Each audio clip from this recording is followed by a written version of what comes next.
तो ये इस चैप्टर का सबसे पहले हम वेटेज देख लेते हैं एग्जाम पॉइंट ऑफ व्यू से, क्योंकि हम अगर आपने इस चैनल पे और भी वीडियोस देखे होंगे तो इससे आपको एक बात तो मालूम हो गया होगा, हम उतने ही कवर करते हैं जितना कि हमें ज़रूरत होती है, क्योंकि मेडिकल कॉलेज में नॉलेज की कोई कमी नहीं है, लेकिन हमें पास होने के लिए भी पढ़ना है, ठीक है।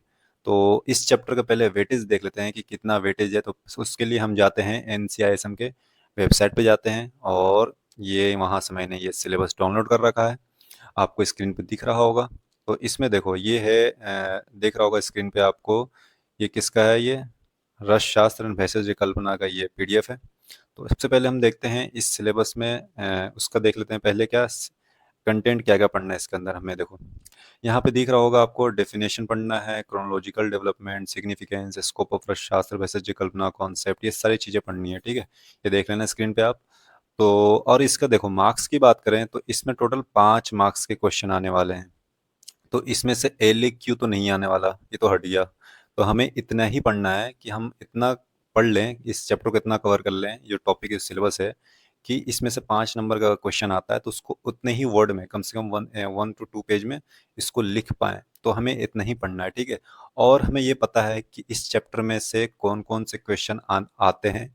तो क्वेश्चन देख लेते हैं, ये सिलेबस का ही पार्ट है ये क्वेश्चन, और यही क्वेश्चन आते हैं ज़्यादातर, ठीक है। ज़्यादातर नहीं बोले, मैक्सिमम मैक्सिमम कहें तो यही क्वेश्चन आते हैं। और ये जो क्वेश्चन होते हैं, जैसे मैं आपको पहले क्वेश्चन दिखाता हूँ, ये सिलेबस का क्वेश्चन है। आप जब इसको पीछे पीछे जाओगे ना, वो तो सिलेबस था, ये सिलेबस में से हर चैप्टर वाइज क्वेश्चन दिए हुए होते हैं। इसी PDF की बात कर रहा हूँ मैं। तो आपको स्क्रीन पे दिख रहा होगा कि क्रोनोलॉजिकल डेवलपमेंट ऑफ आयुर्वेदिक औषधि निर्माण का टोटल 1 2 3 4 5 6 और 7 क्वेश्चन है टोटल, ठीक है। जिसमें से आप देख सकते हो, ये भी must know, desire to know, must know, desire to know, desire to know, nice to know. तो टोटल देखा जाए तो 7 क्वेश्चन है, और 7 क्वेश्चन को हमें कवर करना है, ठीक है। और ये देखो पहला क्वेश्चन, सेकंड क्वेश्चन, सारे आप क्वेश्चन स्क्रीन पे आपको दिख रहा होगा। और इसी क्वेश्चन को मैंने कवर किया है, क्योंकि यही क्वेश्चन एग्जाम में आने वाले हैं। अगर आपको विश्वास नहीं है तो आप लास्ट ईयर का पेपर आप उठा के देख लेना अपने कॉलेज का, या फिर किसी भी कॉलेज का, इससे बाहर क्वेश्चन जाने वाला नहीं है, क्योंकि ये 7 क्वेश्चन जो हैं ये पूरे सिलेबस को कवर करने वाले हैं। तो चलिए वीडियो को बिना देर किए शुरू करते हैं, ठीक है। तो ये अपना ये पहला क्वेश्चन देख लेते हैं।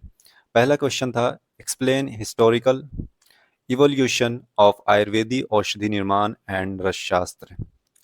अगर बुक से पढ़ने जाओ ना तो ये चैप्टर बहुत बड़ा है, ठीक है, इसलिए मैंने इसको शॉर्ट बाय जितना हो सकता है उतना छोटा करने की कोशिश करा है। और ऐसा नहीं है कि जो मैं सिर्फ इसमें सिर्फ क्वेश्चन करा रहा हूँ तो इसमें सिलेबस कवर नहीं होगा, इसमें पूरा सिलेबस कवर होगा। आप एक बार जरूर देखना, अगर आपको विश्वास नहीं है देख के आप उसके बाद बुक देख लेना खोल के, आपको फुल समझ में आ जाएगा कि इसमें क्या क्या कवर है। तो पहला क्वेश्चन देख लेते हैं, फटाफट अब करते हैं वीडियो शुरू, ताकि वीडियो लंबी लंबी नहीं हो जाए, और एक ही वीडियो में इसको पूरा कवर करने वाले हैं, ठीक है। तो अगर आपको मैं पहले ही बोल देता हूँ, अगर आपको समझ में नहीं आता हो, या ऐसे लग रहा हो कि मैं कहीं पे गलती कर रहा हूँ, या फिर मुझे स्लो पढ़ाना चाहिए, या फिर आपको मेरे पढ़ाने का स्टाइल पसंद नहीं आ रहा, तो आप मुझे कमेंट कर सकते हो, मैं अपना चेंज कर सकता हूँ। लेकिन मुझे जल्दी जल्दी ये वीडियो कंप्लीट करना है, तो मैं शुरू करता हूँ, ठीक है। देखो हिस्टोरिकल इवोल्यूशन देखना है, तो सबसे पहले देखते हैं historical evolution of the Rasa Shastra and Bheshaj Kalpana spans for prehistoric times, बहुत लंबे टाइम से ये चल रहा है, through classical Samhita periods to modern standardised practices. It is divided into 5 distinct chronological periods. और वो 5 डिस्टिंक्ट क्रोनोलॉजिकल पीरियड्स कौन कौन से हैं? पहला है अपना pre historic period. Pre historic period को 2 पार्ट में डिवाइड कर रखा है, एक pre Harappan period and Harappan period, ठीक है, जिसको इंडस वैली सिविलाइजेशन भी बोलते हैं। और इसकी टाइम पीरियड आप देख सकते हो 4000 BC टू 1500 BC का, BC मतलब बिफोर क्राइस्ट। और देखो प्री हड़प्पन पीरियड देखते हैं, तो इसमें क्या क्या क्या होती थी। Knowledge of baked clay pottery, लोगों को पता था क्ले पोट्री के बारे में। एक्सट्रैक्शन ऑफ कॉपर ओर्स होता था from the ores. Working metal into utility items by hammering and rolling. Lapis lazuli, agate beads, crafting, ये सारी चीज़ें इसमें इस्तेमाल होती थी, ठीक है। ये प्री हड़प्पन पीरियड्स की क्वालिटी है, सारी चीज़ें होती थी। और Harappan Indus valley civilisation period में क्या क्या होता था, इसका टाइम पीरियड्स आप याद रख लेना। नॉन एज ब्रॉन्ज एज, इसको ब्रॉन्ज एज भी बोला जाता है। Widespread use of copper, ताम्र, ये सारी चीज़ें होती थी उस एरा में। और for domestic utensils and axes, knowledge of 4 copper types, 4 types के जो कॉपर होते हैं उसके नॉलेज था उन लोगों को उस पीरियड में। और वो कौन कौन से होते थे? 4 तरह का copper: crude, refined, bronze, copper arsenic alloys. And clay crucibles, जिसको मूश बोलते हैं, मूशा जिसको बोलते हैं, जो यूज होता है फॉर मेल्टिंग द मेटल्स। हम आगे चैप्टर में पढ़ेंगे मूशा के बारे में, एक चैप्टर है यंत्र उपकरण मनी में, उसमें पूरा मूशा के बारे में डिटेल में एक्सप्लेनेशन है, ठीक है। तो आपको इसमें याद रखना कि प्री हड़प्पन पीरियड, ये सारी चीज़ों में क्या क्या चीज़ें होती थी, जो मैंने इसमें बता दी, इसे याद नहीं रखना, ये मोर देन सफिशियंट है, ठीक है। अब आगे चलते हैं। अब देखते हैं दूसरा। देखो 5 क्रोनोलॉजिकल पीरियड्स था, तो पहला हड़प्पन पीरियड हो गया, प्री हड़प्पन या फिर हड़प्पन पीरियड हो गया, और दूसरा में आ गया वैदिक एंड आयुर्वेदिक संहिता पीरियड। अब वैदिक में कौन सा, वैदिक पीरियड, और आयुर्वेदिक में हो जाएगा चरक संहिता का पीरियड आ गया, सुश्रुत संहिता का पीरियड आ गया, अष्टांग संग्रह, हृदय पीरियड, ये सारी चीजें इसकी आ जाएंगी, ठीक है, इसके अंदर ही है। तो वैदिक पीरियड में क्या क्या होता था, वैदिक पीरियड मतलब जैसे ऋग्वेद, ऋग्वेद क्या है, एक वेद है। Rigveda describes ayas and lohit ayas. आयास को किस में डिवाइड कर रखा है, इनटू द लोहित आयास और कृष्ण आयास, ये सारे उसके अंदर हैं। मतलब कि वैदिक एरा में देखा जाए, ऋग्वेद में आप पढ़ोगे तो आपको उसके अंदर ये सारी चीजें मिल जाएंगी। मतलब ये पहले, बहुत पहले से सारी चीजें इस्तेमाल हो रही थी। आयास में कौन क्लासिफाइड किया गया, आयास को लोहित आयास मतलब कॉपर से रिलेटेड है, और कृष्ण आयास मतलब आयरन से रिलेटेड, ठीक है। यजुर्वेद, और यजुर्वेद में क्या है, हिरण्य, श्याम, शीश, त्रप्पु, मतलब ये सारी चीजें जो है ना, गोल्ड, कॉपर, लेड, टीन, ये सारी चीजें उसमें बताई गई हैं। प्रिपरेशन ऑफ सोमरस यूजिंग द पेशल्स, यानी कि मॉर्टल एंड पेशल से ये सारी चीजें बनाई जाती थी इस एरा में, वैदिक एरा में। ये सारी चीजें किससे पता चलती है, हमें पता चलती है ऋग्वेद से। चरक संहिता में देखा तो इसमें क्या क्या है, देखो, डिस्क्राइब पार्थिव द्रव्य इंक्लूडिंग पंचलोह, शिलाजतु, गैरिक, कशिश, हड़ताल, ये सारी चीजें देखने को मिलती है चरक संहिता में। तो इस समय पता चलता है कि ये सारी चीजें बहुत पहले से इस्तेमाल होती हुई आ रही हैं। ये सारे धीरे धीरे क्रोनोलॉजिकल डेवलपमेंट हो रही है, इसमें हम क्रोनोलॉजिकल डेवलपमेंट पढ़ रहे हैं, ठीक है। डिटेल फार्मास्यूटिकल प्रोसेसिंग लाइक लोहदी रसायन, इसमें क्या होता था कि हीट कर देते आयरन ओर को, और फिर उसके बाद त्रिफ्लाक्वाथ या को यूरिन में डिप कर देते थे, उसी को लोहदी रसायन को बोला गया। डिटेल फार्मास्यूटिकल प्रोसेसिंग, ये सारी चीजें होती थी चरक संहिता पीरियड में, ठीक है। एंड शिलाजितु भावना, ये सारी चीजें भी होती थी। सुश्रुत संहिता की देखें तो इसमें देखो, इसमें मिनरल्स को दो पार्ट में डिवाइड कर रखा था, उषक आदि गण और त्रपु आदि गण, ये सारी चीजें थी। और इसके अंदर क्या क्या डिस्क्राइब किया गया था, आयस कीर्ति, वही सारी चीजें जो चरक संहिता हमने पढ़ गया कि स्पेशलाइज टेक्निक होती थी, जिसमें से इसमें करते क्या थे, 16 टाइम हीटिंग करते थे और इसको क्वेंचिंग करते थे इन हर्बल डिकॉक्शन, जो अभी हमने देखा चरक संहिता में, गर्म करना, फिर लिक्विड में उसको डाल देना, ये सारी चीजें होती थी। इस तरीके से हम वो क्या करते थे, ये सारी, इसको अयस्कृति बोला है, और इसी को लौह आदि रसायन बनाने के लिए इस्तेमाल होता था चरक संहिता में। और ये सारी चीजें हैं, followed by the fine cloth filtration, external application of पारा, वी आल्सो नोटेड। ये सारी चीजें थी सुश्रुत संहिता में। फिर अष्टांग संग्रह हृदय में क्या क्या यूज ऑफ पारा, कलियक और मतलब गंधक और सल्फर की बात हो रही है, for external and internal formulation, introduction of धात के पुष्प, ये सारी चीजें होती थी। और as a natural fermenting agents in Sandhan Kalpana, ये धात के पुष्प आप पढ़ोगे ना, संधान कल्पना में है, वो एक चैप्टर इसके भी अलग है। संधान कल्पना में धात के पुष्प एज फंक्शन, एज ए क्या कहते हैं उसको, इनिशिएटर की तरह काम करता है, ठीक है। इसके बिना फर्मेंटेशन स्टार्ट नहीं होगा। तो धात के पुष्प बहुत ही इंपॉर्टेंट रोल है इन संधान कल्पना में। तो ये सारी चीजें भी हमें पता चलती है कि ये सारी चीजें पहले वैदिक पीरियड में या फिर आयुर्वेदिक संहिता पीरियड में हुआ करती थी। तो ये सारे देखो क्रोनोलॉजिकल डेवलपमेंट। अब वैदिक पीरियड, संहिता पीरियड आ गया, फिर उसके बाद ट्रांजिशनल पीरियड। ट्रांजिशनल पीरियड में क्या होता था, इसको देख लेना, टाइमिंग 880 टू 1180 था, ठीक है।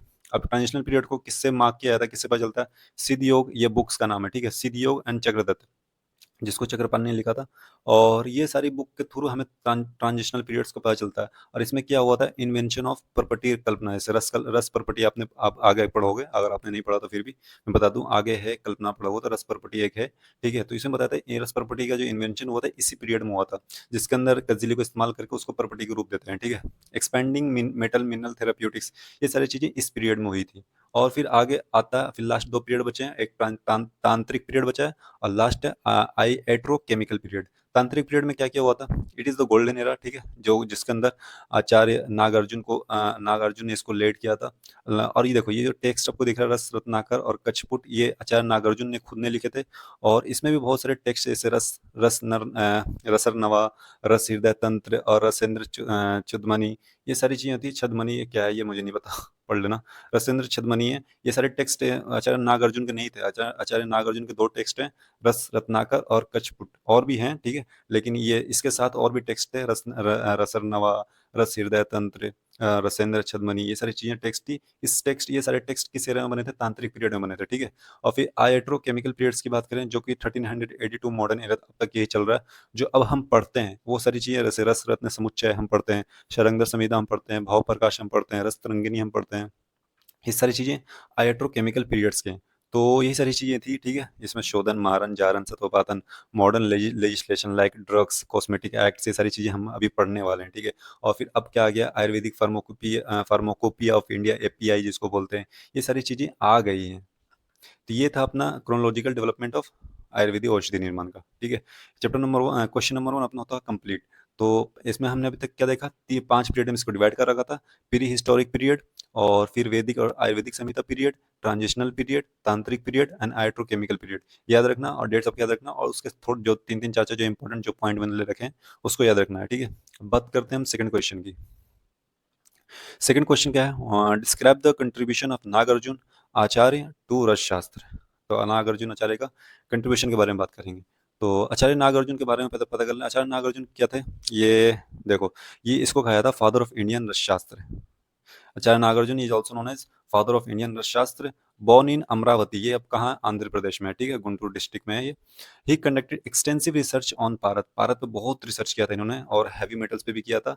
एट कहाँ पे किया था, श्री शैल पर्वत पे किया था, ठीक है? ये सारी चीजें जो नॉर्मल जनरल नॉलेज के लिए था। अब बात करते हैं कंट्रीब्यूशन की। तो कंट्रीब्यूशन से पहले हम देख लेते हैं उसके उन्होंने क्या क्या काम करा था, कौन कौन से बुक लिखे थे उसकी। देखो, ये भी कंट्रीब्यूशन में आप लिख सकते हो।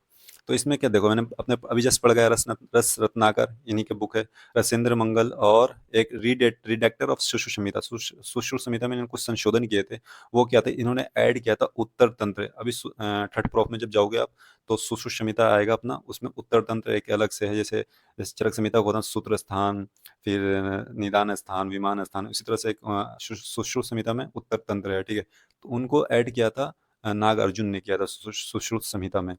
तो रस रत्नाकर देख लेते हैं, ये क्या है, एक ट्रीटीज है, बुक है, डिटेलिंग प्रोसेसिंग ऑफ मरकरी, जिसके अंदर देखो, अभी हमने अभी जस्ट पढ़ा कि रस शास्त्र जो है, आचार्य नागार्जुन जो है, उन्होंने एक्सटेंसिव रिसर्च किया था पारद पे, ठीक है? पारद और हैवी मेटल्स पे किया था। तो वही रस रत्नाकर में क्या हुआ था, क्या बताया गया इसके अंदर, detail processing of mercury, extraction of metal essence, सतोपातन के बारे में है, और conversion of base metal to gold and silver. देख रहे हो, बेस मेटल को, मतलब किसी भी मेटल को गोल्ड एंड सिल्वर में कन्वर्ट करने का सारी चीज़ें इस बुक में दी हुई हैं। लेकिन ये सारी चीज़ें अब नहीं होती हैं, मुझे नहीं पता है होना, ये संभव ही नहीं है आजकल में। तो फिर रसेंद्र मंगल की बात करते हैं। रसेंद्र मंगल, जिसको कचपुड़ी भी बोलते हैं, ये इसी की बुक है। तो कवर्स 8 की चैप्टर्स इसके अंदर हैं। मरकरी प्यूरिफिकेशन पे, संस्कार मतलब जो अष्ट संस्कार जो भी है, मरकरी प्यूरिफिकेशन, मरकरी लिक्विफैक्शन यानी द्रवन पे, और मरकरी बाइंडिंग रसबंध पे, ये सारी चीज़ें रसेंद्र मंगल में मिलती हैं। और रिडक्टर तो आपने बता ही दिया मैंने, एक्टेड एज प्रति संस्कारता who revised and expanded the Sushruta Samhita, जिसमें एडिंग उत्तर तंत्र हुआ है। ये उसके बुक्स थे कुछ, ठीक है? ऑथर थे जो नागार्जुन है, रत्नाकर, रसेंद्र मंगल, और रिडैक्टर हैं सुश्रुत संहिता का, वो उन्होंने क्या ऐड किया था, क्या संशोधन किया था, उत्तर तंत्र ऐड किया था। अब कंट्रीब्यूशन की बात कर लेते हैं। तो पहला कंट्रीब्यूशन है shifting from Dehavad to therapeutic rejuvenation, मतलब ही transform alchemy from gold making, यानी पहले क्या करते थे, अभी अभी जस्ट पढ़ के आया, conversion of base metal to gold silver, यानी कि बेस मेटल को गोल्ड सिल्वर में कन्वर्ट करने में लोग लगे पड़े थे। और इन्होंने क्या किया, ये तो किया ही किया, साथ में इन्होंने क्या किया, कन्वर्जन किया गोल्ड मेकिंग को इनटू मेडिकल थेराप्यूटिक्स, मतलब कि मेटल्स को यानी कि ट्रीटमेंट में इस्तेमाल करने लग गए। इसी को देहवाद बोला गया, ठीक है? To achieve longevity, freedom from disease and spiritual liberation, sir, ठीक है? फिर उसके बाद इन्होंने क्या किया, introduction of mercury and heavy metal processing, यानी मेटल प्रोसेसिंग को भी इंट्रोड्यूस किया इन्होंने। फॉर्मुलेटेड सिस्टमेटिक टेक्निक फॉर शोधन, मारन, सत्योपातन, ये सारी चीजें की। फिर इन्वेंशन किया, लेबोरेटरी एपेरेटस का मतलब मूश का इस्तेमाल, इन्वेंशन किया, कोष्टी का इन्वेंशन किया, ये सारी चीजें इन्वेंशन करी इन्होंने। और फिर बस इसी के साथ हमारा कंट्रीब्यूशन ऑफ क्या कहते हैं, नागार्जुन होता है कंप्लीट। तो ये था सेकंड क्वेश्चन कंप्लीट। अब बात करते हैं थर्ड क्वेश्चन की तरफ। थर्ड क्वेश्चन है, analyst the important classical text of रस Shastra and describe their unique features. तो सबसे पहले टेक्स्ट की बात कर लेते हैं, कौन कौन से। देखो, रसेंद्र मंगल अभी पढ़ गए हैं, रस हृदय तंत्र, और रसर नवा, और भी बहुत सारे टेक्स्ट हैं, और जैसे रसेंद्र छदमणि, रस प्रकाश शोधक, सुधाकर, रस रत्न समुच्चय, शारंगधर संहिता, आयुर्वेद प्रकाश, ठीक है? तो ये सारे इतने सारे टेक्स्ट हैं। लास्ट में अपना तरंगिणी आने वाला है। तो ये सारे टेक्स्ट हैं, इसमें से आप 5-6 भी याद रख लोगे तो मोर देन सफिशिएंट हो जाएगा। तो हम उसकी अब इसकी यूनिक फीचर्स की बात कर लेते हैं। तो पहले ऑथर की बात करें, रसेंद्र मंगल को ऑथर अभी जैसे पढ़ गया है, कौन था, आचार्य नागार्जुन है। और रस हृदय तंत्र का कौन है, गोविंद भागवपद है, ठीक है, भागवत पद।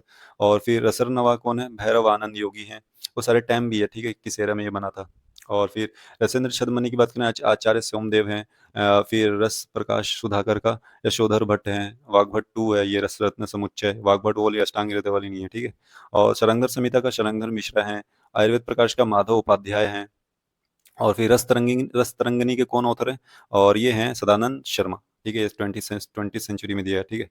ये सारी इतनी सारी देख लिया, ऑथर एंड पीरियड्स देख लिया हमने। अब देखते हैं उसके यूनिक फीचर्स। तो रसेंद्र, एक सेकंड पहले हम स्टार्ट करते हैं यहाँ से, ठीक है।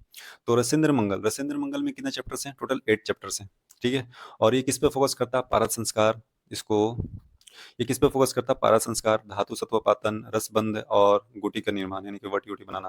तो अभी जस्ट हम पढ़ के ही आए हैं, तो ये सिंपल था। रस हृदय तंत्र, इसमें कितने चैप्टर हैं, 90 to 21 चैप्टर्स हैं, जिसको अवबोध बोला गया चैप्टर्स को। Known as the core text of Ashta Sanskar, इसमें अष्ट संस्कार के बारे में दिया हुआ है, देहवाद के बारे में दिया हुआ है। Receive knowledge from the king Madan रथ, ठीक है।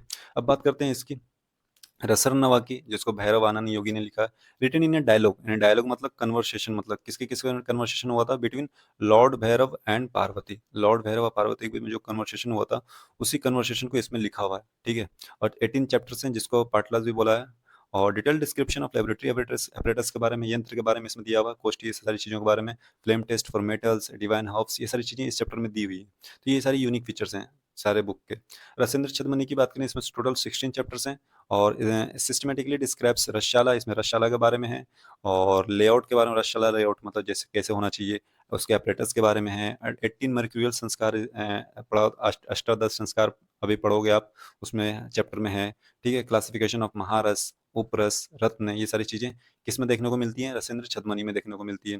रस प्रकाश सुधाकर में क्या क्या देखने को मिलती है, इसमें टोटल 13 चैप्टर्स हैं। फर्स्ट टेक्स्ट इन रस शास्त्र टू एक्सप्लिसिटली मेंशन द अकर, यानी कि एनासाइक्लस पे पायरीथ्रम, पता नहीं क्या है, ठीक है, देख लेना। अकर तो अभी सिलेबस में है नहीं। और आहिफेन, हाँ ये इंपॉर्टेंट है, आहिफेन है, ठीक है। तो ये सारी चीज़ें हैं ना, इसमें देखने को मिले। 13 चैप्टर है, और इसमें क्या है, आहिफेन के बारे में अच्छे से एक्सप्लेन किया हुआ है, ठीक है, आहिफेन और अकर जो भी है। और फिर रस रत्न समुच्चय की बात कर लेते हैं। इसमें टोटल कितने चैप्टर हैं, 30 चैप्टर है, और जो कि इंटू प्रथम और उत्तरखंड में डिवाइड कर रखा है इसको। और इसके अंदर रसशाला लेआउट, इसके अंदर भी अच्छे से एक्सप्लेन कर रखा है, ठीक है, एनलिस्ट कर रखा है कम्प्रेहेंसिव रसशाला लेआउट। डायरेक्शनल वर्क मतलब कहाँ पे किस जगह पे कौन से काम होने चाहिए, वर्किंग स्टाफ के बारे में दे रखा है, अपरेटस के बारे में दे रखा है, डिजीज ट्रीटमेंट के बारे में दे रखा है। ये सारी चीज़ें दे रखी हैं रसरत्न समुच्चय में। और शारंगधर संहिता, जो कि बहुत इंपॉर्टेंट, 3 खंड में इसको डिवाइड कर रखा है, ठीक है, पूर्व खंड, मध्यम खंड और उत्तम खंड, ये सारी चीज़ें इस तरह से कर रखा है, ठीक है। तो अब फिर उसके बाद इसमें क्या-क्या दे रखा है, इसमें ये सारी चीज़ें बता रखी है, डेफ़िनेशन बता रखी है, इसके अंदर दीपन, पाचन, रसायन, ये सारी चीज़ों को डेफ़िनेशन मिल जाएगा आपको। धातु शुद्धि, शेल्फ लाइफ फ़ॉर्मूलेशन, जिसको संस्कृत में बोलते हैं सवीरियत अवधि, इसी को शेल्फ लाइफ बोलते हैं, इसके बारे में दे रखा है। और वेट मेजर्स, यानी मान, परिभाषा, ये सारी चीज़ें शारंगधर संहिता में दी हुई हैं। ये सारी इसकी। और फिर आयुर्वेद प्रकाश में क्या-क्या चीज़ें मिलती है देखने को। आयुर्वेद प्रकाश में टोटल 6 चैप्टर्स हैं, और ये किस पे फ़ोकस करता है, प्रत्यात्म अनुभव, प्रत्यक्ष अनुभव पे फोकस करता है, ठीक है, यानी एक प्रैक्टिकल लेबोरेटरी एक्सपीरियंस की बात करता है ये। और गंधक जारन और प्रिपरेशन ऑफ बॉडी थ्रू क्षेत्रीकरण, क्षेत्रीकरण क्या होता है, जब भी कोई मेडिकेशन मेडिकेशन देना हो पेशेंट को, तो उसके लिए क्षेत्रीकरण, पेशेंट को तैयार कराया जाता है, स्नेहन, स्वेदन, ये सारी चीज़ें कराई जाती है, उसको क्षेत्रीकरण कहते हैं। फिर रस तरंगिणी की में क्या क्या देखने को मिलता है, इसमें 24 चैप्टर्स हैं, जिसको तरंगस बोलते हैं। मॉडर्न साइंटिफिक अप्रोच है इसके अंदर, इंटीग्रेटेड मिनरल एसिड्स लाइक गंधक द्रव्य, जिसको सल्फ्यूरिक एसिड H2SO4 बोलते हैं, सोरक द्रव्य, जिसको HNO3 नाइट्रिक एसिड बोलते हैं, लवण द्रव्य, जिसको HCl बोलते हैं। तो ये सारी चीज़ें इसमें देखने को मिलती हैं। तो ये सारे इसके क्या थे, यूनिक फीचर्स थे सारे बुक का। तो अपना क्वेश्चन नंबर 3 होता है कंप्लीट। अब बात करते हैं क्वेश्चन नंबर 4 की तरफ। क्वेश्चन नंबर 4 क्या है, structure of pharmacy and formulation prepared. देखो, ये देखो, हम चलते हैं चैप्टर के क्वेश्चन की तरफ। 1 2 3 4 डिस्क्राइब, देखो ये है question. Describe the structure of pharmacy and analyst formulation prepared in pharmacy after visiting the unit of teaching pharmacy of on campus. अगर आपने, देखो हमारे तो कैंपस में 2 से 3 बार हमें विजिट करा दिया गया है, ठीक है। और आपने नहीं देखा हो तो अपने कॉलेज के कैंपस में जाके विजिट करके आप देख सकते हो, वहाँ पे कितने सेक्शन होते हैं, सभी ड्रग्स के लिए अलग अलग डिपार्टमेंट होते हैं, अलग अलग रूम्स होते हैं, उसमें भी सब ड्रग्स में लेवलिंग होती है, सारी चीज़ें होती है, तो हमें याद करने की जरूरत नहीं है, लेकिन फिर भी आपको मैं एक बार क्वेश्चन दिया हुआ तो मैं आपको पढ़ा दूँ, एक बार दिखा दूँ। देखो, इसमें स्ट्रक्चर ऑफ फार्मेसी के बारे में बात कर लेते हैं। तो यहाँ पे देखो, आयुर्वेद क्वेश्चन है, अब आंसर देखते हैं। मॉडर्न आयुर्वेदिक टीचिंग फार्मेसी जो है, जिसको भेषजगार या रसशाला भी बोलते हैं, is design according to schedule T. Schedule T, अभी देखो हमारा ये शेड्यूल टी है ना, ये हमारा सिलेबस में है, तो इसको भी ध्यान रखना है, वो आगे पढ़ने का काम आएगा। शेड्यूल टी के अनुसार हमारा जो फार्मेसी यूनिट होती है उसको बनाया जाता है। और जो ये किसके अंडर में आता है, GMP, good manufacturing product compliance under the drugs and cosmetic act 1940। और इसके देखो, इसके क्या क्या गाइडलाइंस है। सबसे पहले structural structure and layout of campus teaching pharmacy कैसे होनी चाहिए, direction and environment, located in north west north direction में, well ventilated with natural sunlight, ample clean water supply and strict hygiene control, ये सारी चीज़ें होनी चाहिए, ठीक है। नॉर्थ वेस्ट या नॉर्थ डायरेक्शन में एस्टेब्लिश होना चाहिए फार्मेसी, और इसमें वेल वेंटिलेटेड होना चाहिए, नेचुरल सनलाइट आनी चाहिए उसके अंदर, ये सारी चीज़ें होनी चाहिए। फिर उसके बाद बात करते हैं रॉ मटेरियल स्टोर होता है उसके अंदर, डिवाइडेड इनटू सेग्रीगेट सबसेक्शंस, जैसे raw material for metallic and mineral origin, raw material for fresh and dry herbs, dry herbal drug store होता है, एनिमल ओरिजिन रॉ मटेरियल होते हैं, और फिर वोलेटाइल ऑयल्स, परफ्यूम, एक्सीपिएंट, सबके लिए अलग अलग क्या होता है, सब सेक्शन बने हुए होते हैं, ठीक है। वो आप फार्मेसी में जाओगे तो आपको दिख जाएगा, ठीक है। तो ये सारी चीज़ें होती हैं। फिर प्रोसेसिंग मैन्युफैक्चरिंग सेक्शंस भी होता है, ठीक है। उसमें ग्राइंडिंग सेक्शन अलग होते हैं, यानी सबका अलग अलग सेक्शन, अलग अलग रूम होता है, आप देखोगे तो पता चल जाएगा। ग्राइंडिंग सेक्शन में मतलब ये सारी चीज़ें क्या होगी, मैनुअल स्टोन खल्व यंत्र होंगे, मोटराइज मैकेनिकल मोटर से सारी चीज़ें होंगी जिसके अंदर पीसने का काम चल रहा होगा। हीटिंग एंड फर्नेस सेक्शन भी होते हैं जिसके अंदर कंटेंट्स हैं, स्पेशलाइज्ड पीट्स होते हैं, महापुट, गजपुट, मफल्स, गैस बर्नर, ये सारी चीज़ें हमारे तो ITRA के फार्मेसी में तो नहीं है, क्योंकि सारे मशीन से होता है यहाँ पे। बॉइलिंग एंड एक्सट्रैक्शन सेक्शंस की बात करें तो stainless steel jacketed pans for preparing क्वाथ, अवले, स्नेह, पाक, ये सारी चीज़ें करने के लिए पैन्स होती हैं, ठीक है। पैन्स बड़े बड़े होते हैं, वो सारी चीज़ें होती हैं। फिर फर्मेंटेशन यूनिट, जैसे आशा वरिष्ठ बनता है, टेम्परेचर कंट्रोल्ड डार्क रूम होता है, housing wooden barrels and food graded aces forts, ये सारी चीज़ें होती है, ठीक है। ये देखो कितने सेक्शन हो गए। पहले तो कहाँ पे डायरेक्शन के बाद structure and layout of campus teaching pharmacy की देखा हमने, कहाँ पे डायरेक्शन इन्वायरमेंट कैसे होना चाहिए। रॉ मटेरियल स्टोर होता है मतलब raw material of metallic origin, raw material of animal origin, raw material of plant origin, ये सारी चीज़ों के अलग अलग सेक्शन होते हैं, सब सेक्शन होते हैं। प्रोसेसिंग एंड मैन्युफैक्चरिंग सेक्शन अलग होते हैं, ग्राइंडिंग सेक्शन, हीटिंग सेक्शन, ये सारी चीज़ें अलग होती है। Quality control and laboratory finished good stores भी होते हैं, ठीक है। और जैसे इसमें देखो इक्विप्ड विद एनालिटिकल इंस्ट्रूमेंट, जैसे pH meter, ash testing furnaces, TLC, moisture balance, includes a designated quarantine area होता है for prior to batch approval, ठीक है। क्वारंटीन एरिया होता है उसके लिए। तो ये सारी चीज़ें होती हैं उसके अंदर। और फिर इसके अंदर में क्या क्या होता है, formulation prepared in campus pharmacy. अभी देखो हमने इसमें दो क्वेश्चन था, पहला था कि स्ट्रक्चर ऑफ फार्मेसी देखना था, फिर एनलिस्ट फॉर्मुलेशन। अब फॉर्मुलेशन की बात करने वाले हैं, तो फॉर्मुलेशन की बात करें तो स्वरस, क्वाथ, चूर्ण, वती, गुटिका, अवले, स्नेह, आशव, अरिष्ट, भस्म, पिष्टि, रस, परपट, ये सारी चीज़ें बनाई जाती है। जितनी भी आयुर्वेदिक दवाइयाँ आपको पता है, स्वरस, कल्क, क्वाथ, फांड, हीम, सारी चीज़ें बनाई जाती है। सारी चीज़ें वहीं तो बनेगी ना, कहाँ बनेगी, लैब फार्मेसी यूनिटी में ही बनेगी, और क्या। तो बस यही था अपना क्वेश्चन नंबर 4। और ये देख लेना आप स्ट्रक्चर कैसा होता है, डायरेक्शन है, रॉ मटेरियल स्टोर है, इसमें सिंपल है, raw material for metallic origin, raw material for fresh plant origin, raw material for animal origin के लिए अलग अलग सबके लिए होता है, ठीक है। ये सारी चीज़ें हो गई हैं। अब बात करते हैं हम क्वेश्चन नंबर 5 की। Describe recent recent development in Ayurvedic pharmaceuticals, क्या क्या डेवलपमेंट हुई है। तो इसमें देखो, ये तो डिज़ायर टू नो में था शायद, एक सेकंड, हाँ डिज़ायर टू नो में है, ठीक है। लेकिन फिर भी हम एक बार देख लेते हैं। तो न्यू डोजेस फॉर्म्स, अब क्या क्या आ गया, ये आपने देखा होगा, इनकैप्सुलेटेड हर्बल एक्सट्रैक्ट आ गया, replacing bulk churna, raw decoction with concentrated dry extract capsules for uniform doses and higher compliance, ये सारी चीज़ों के लिए अब कैप्सूल के फॉर्म में आने लगे हैं, जैसे चूर्ण वूर्ण, ये सारी चीज़ें। अब क्या क्या होने लगा है, डिस्पर्सिबल एंड इफरवेसेंट टैबलेट भी आने लग गए हैं, जैसे इंस्टेंट क्वाथ ग्रेन्यूल्स, मतलब पहले गर्म वर्म करने की कोई टेंशन नहीं है, ट्रेक वो डालो, क्वाथ बन के तैयार हो जाता है, ये सारी चीज़ें आ गई हैं। ट्रांसडर्मल पैचेस एंड जेल्स भी आ गए हैं, आयुर्वेद की बात कर रहा हूँ, ये सारी चीज़ें आ चुकी हैं। और syrups and soft gelatin capsule भी आ चुका है, ये सारी चीज़ें आ चुकी है। तो ये सारे रिसेंट डेवलपमेंट की बात हो रही है, ठीक है। और आगे चलते हैं, अब देखते हैं और दूसरा क्या है, एडवांस फार्मास्यूटिकल्स मॉडिफिकेशन टेक्निक हो आ गई, जैसे use of supercritical fluid extraction, ultrasonic assisted extraction to isolate active phyto constituents without thermal degradation, यानी कि एक्टिव फाइटो कंस्टिट्यूएंट्स को निकालने के लिए ये सारी चीज़ें आ चुकी हैं, ठीक है। और फिर micro encapsulation and nano technology की बात करें तो मॉडर्न स्टडीज कंफर्म एंशियंट भस्म, हमारे जो भस्म होते हैं वो act as a natural metallic nanoparticles होते हैं। ये nanotechnology technique optimise particle size reduction, यानी कि नैनो टेक्नोलॉजी है ये, वो ऑप्टिमाइज करता है क्या, पार्टिकल साइज रिडक्शन के लिए, up to 10 to 15 nanometre, enhancing bioavailability and reducing organ toxicity. Spray drying atomisation देखते हैं, converting aqueous decoction into free flowing stable hydroscopic powders for prolonged shelf life, powder के form में भी डाल दिया ताकि शेल्फ लाइफ बढ़ जाए। तो ये सारी चीजें रिसेंट एडवांसमेंट में आ रही हैं, ठीक है। फिर regulatory and quality control development में देखें, देखो 3 पार्ट में डिवाइड कर रखा हमने। पहला देखा न्यू डोजेस फॉर्म कौन कौन सा है, ठीक है। फिर उसके बाद एडवांस फार्मास्यूटिकल मॉडिफिकेशन टेक्निक आ गया। फिर उसके बाद regulatory and control quality control development, जिसमें से एपीआई आता है और दूसरा आता है एएफआई।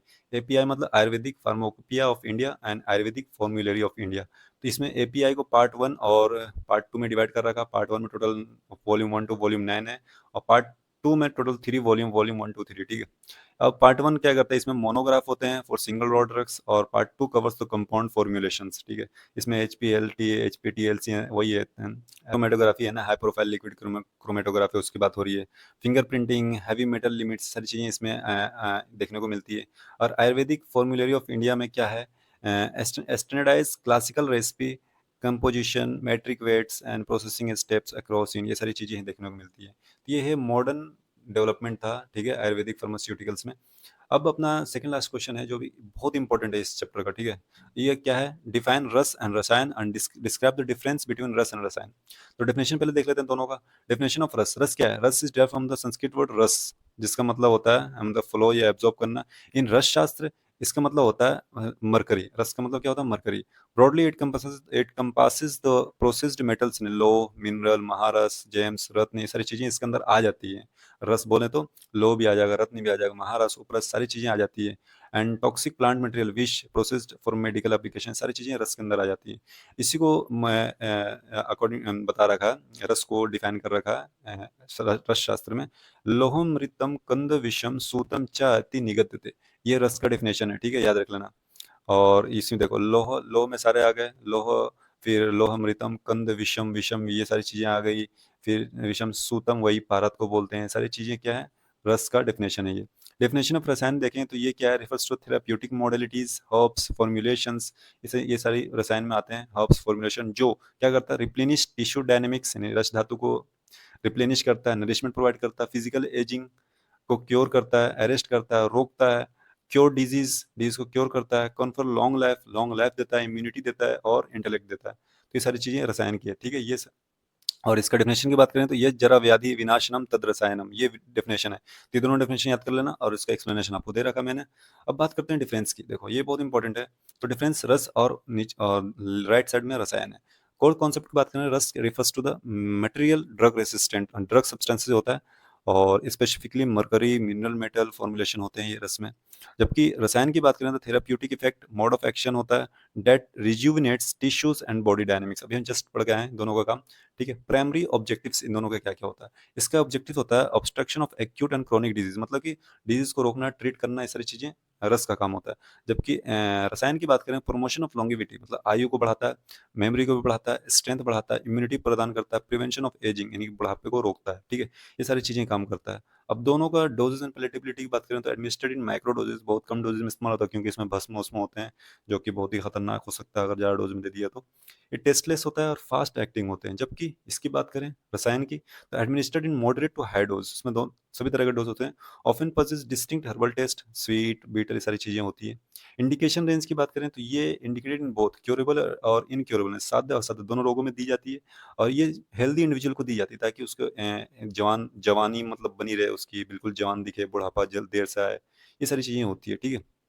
और फिर बॉडी प्रिपरेशन की बात करें तो रिक्वायर्स स्ट्रिक्ट डिटॉक्सिफिकेशन, इन्हें शोधन चाहिए, और इसको रस अगर देना तो पहले शोधन करना पड़ता है पेशेंट को, उसके बाद ही ये हम इसको दे सकते हैं, ठीक है। फिर जबकि रसायन के लिए रिक्वायर्स बॉडी प्रिपरेशन, जैसे क्षेत्रीकरण होता है, जिसमें स्नेहन, स्वेदन, शोधन, ये सारी चीज़ें करी जाती है थेरेपी से पहले। तो ये डिफरेंस था।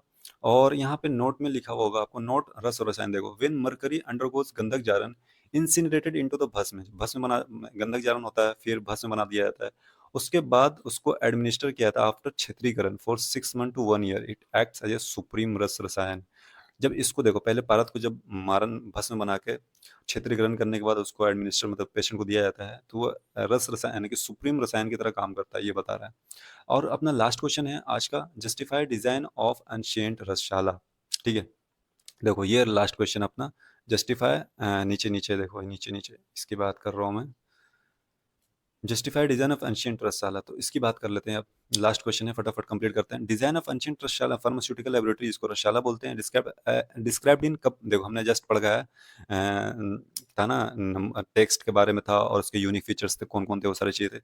वो सारे रसशाला के बारे में किसके अंदर था, रस रत्न समुच्चय में था, जो कि चैप्टर नंबर 7 में।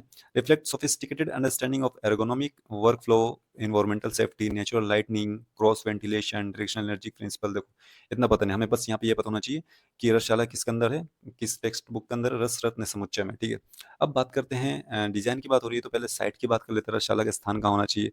तो constructed in a region abundant in medical plants, medicinal plants, जिसको बोलता है सर्व औषधम औषधिम एव देशे, ठीक है। सर्व औषधि एवं औषधि और औषधि में देशे, जहाँ पे बहुत सारे औषधि मिलती हों। क्लीन वाटर सोर्स जो, जिसको कूप संविते बोलता है संस्कृत में। Peaceful environment free from political and social terror, उसको बोलते हैं सर्वबद्ध विवर्जिते, उसको संस्कृत में बोलते हैं, ठीक है। ये टर्म लिखा है मैंने। तो फिर उसके बाद ensure instant access to fresh herbal juice needed for the quenching and grinding materials, ये सारी चीजें होनी चाहिए। ये साइट के बारे में कहाँ कहाँ पे क्या होना चाहिए, रसशाला कहाँ पे होना चाहिए, तो ऐसी जगह होना चाहिए जहाँ पे ढेर सारी मेडिसिनल प्लांट्स हो, अच्छे वाटर के अच्छे रिसोर्सेज हो, और पीसफुल इन्वायरमेंट हो, ना कि वहाँ पॉलिटिकल या सोशल टेरर हो, वहाँ पे ऐसी जगह पे नहीं होनी चाहिए। अब डायरेक्शन की बात कर लेते हैं। डायरेक्शन की बात करें तो ईस्ट में, अब देखो रसशाला बन गया, तो रसशाला के डायरेक्शन ऑफ कर्म विभाजन की बात हो रही है। हमने रसशाला बना लिया, डायरेक्शन अच्छे डायरेक्शन बना लिया, अच्छी जगह पे बना लिया। अब बात हो रही है कर्म, कर्म का विभाजन भी रसशाला में होता है कि ईस्ट में कौन सा कर्म होगा, वेस्ट वेस्ट में कौन सा होगा, साउथ में कौन सा होगा, नॉर्थ में कौन सा होगा, साउथ ईस्ट में कौन सा होगा, नॉर्थ ईस्ट में कौन सा, ये सारे कर्म डिवाइड डिवाइड होता है। तो ईस्ट में देखें तो रस भैरव प्लेसमेंट होता है। रस भैरव प्लेसमेंट मतलब कि जो गॉड का है ना, उसको प्लेसमेंट करते हैं, रस भैरव को वहाँ पे रखते हैं ईस्ट डायरेक्शन में। Facing the captures morning sunlight, promoting psychological focus, discipline, purity during the high risk chemical work, ये सारी चीजों के लिए होता है, ठीक है। फिर साउथ, देखो ईस्ट में हो गया। और फिर बात करते हैं साउथ में, साउथ में कौन सा होता है, पाषाण कर्म होते हैं। साउथ ईस्ट जिसको आग्नेय बोलते हैं, ठीक है। देखो पहले ईस्ट देख लेते हैं, रस भैरव। फिर साउथ ईस्ट जिसको बोलते हैं आग्नेय। अभी आपने फर्स्ट प्रॉफ में पढ़ा होगा पदार्थ विज्ञान में डायरेक्शन का, आग्नेय, वायव्य, नैऋत्य, ईशान कोण, ये सारी चीजें आपने पढ़ा होगा डायरेक्शन का, ठीक है। तो वही देखो ईस्ट में है रस भैरव, साउथ ईस्ट, ठीक है। साउथ ईस्ट में अग्नि कर्म होते हैं, और साउथ में पाषाण कर्म होते हैं। साउथ वेस्ट में शास्त्र कर्म होते हैं, और फिर वेस्ट में, पश्चिम में मतलब शालन कर्म होते हैं। नॉर्थ वेस्ट में क्या होता है, शोषण कर्म होते हैं। और नॉर्थ में वेद कर्म होते हैं, केमिकल टेस्टिंग, ट्रांसम्यूटेशन, सारी चीजें होती है। नॉर्थ ईस्ट में स्टोरेज होता है, सिद्ध वस्तु जो कंप्लीट हो गया फिनिश प्रोडक्ट का स्टोरेज कहाँ करेंगे, नॉर्थ ईस्ट में, जिसको ईशान कोण बोलते हैं। तो आप इसको याद रखने के लिए ना, आप इस तरीके से आप याद रख, ऐसे बना सकते हो आप, बुक कॉपी नोट्स हो जो भी आपका हो, वहाँ पे आप इस तरीके से बना सकते हो। देखो ऐसे कर लेना, नॉर्थ में होता है वेद कर्म, ठीक है। फिर फिर वेस्ट में होता है शालन कर्म, ऐसे आप बना सकते हो, ठीक है। और फिर देखो अभी हमने पढ़ा यहाँ पे ईशान कोण में कौन सा स्टोरेज होता है, वेस्ट में हो गया। नॉर्थ में हमने देख लिया वेद कर्म। और ये देखो यहाँ पे कौन सा कर्म होता है, आग्नेय, आग्नेय कर्म, ठीक है। इसका नाम ही होता है आग्नेय कोण, ठीक है, आग्नेय कर्म होगा।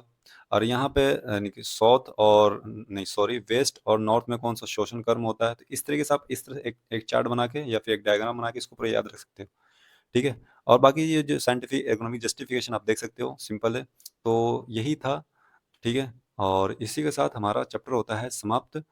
और यही कहूँगा, वीडियो अच्छी लगी तो वीडियो को लाइक और चैनल को सब्सक्राइब करना ना भूलें, और कमेंट करना ना भूलें, ठीक है। Thank you for watching. मिलते हैं अगले वीडियो में, कमेंट करना।